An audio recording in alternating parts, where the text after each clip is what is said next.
Cherry Tigo 7 Pro. Yan. Kaya sa area.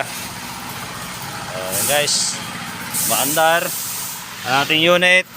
Ayan, so aircon natin. Yan, naka-on na yan. So walang lamig. Ang problema natin ito, ang fan siguro. So dito sa engine.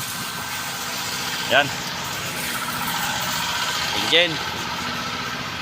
So ayan, hindi gumagana ang ating fan motor. So may problema ito. So i-check mo nga lang yung mga fuse. So ayan, meron tayo nakukuha na 14 volts ito sa fuse. So ito yung mga nakadiagnose. Ayan guys. So ayan. Okay na. So nakumpleto naman ito lahat ang ating fuse. So okay naman. So dito titignan namin ito ang ating fan kasi meron tayong resistor block. Ito makikita ito. Yan yung resistor block. So ito yung resistor block.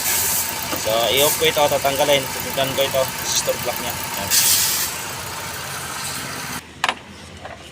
So yan guys, tatanggalin namin itong kanyang fan. Simple ito. Yan. Tatok mo dong, hindi medyo taasaan nilong. Yan. So yan guys, natanggal na. So ito yung ating problema. Sira. I-charge ko na eh. Ayan o. Yung resistor block. Ayan. So ayan o. I-charge ko na eh. So ayan guys, yung bago na radiator fan. Ayan. So dito makikita yung resistor block na. So okay. So ito yung daan. Oh, ayan o. Ayan sira o. Ayan. Sira yan guys. Putol. So ito yung nose nilagay natin guys.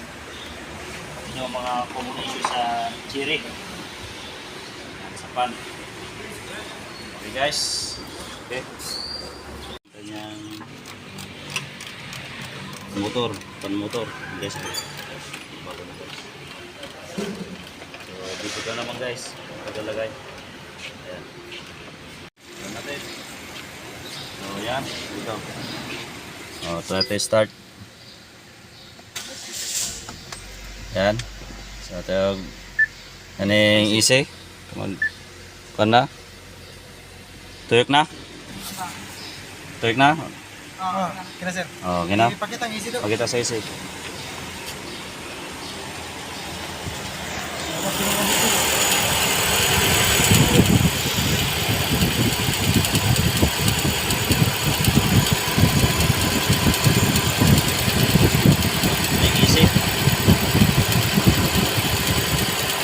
Niya okay na. Wala na kabisik. So yan guys, okay na ang ating fan. So yun ang problema sa ating aircon.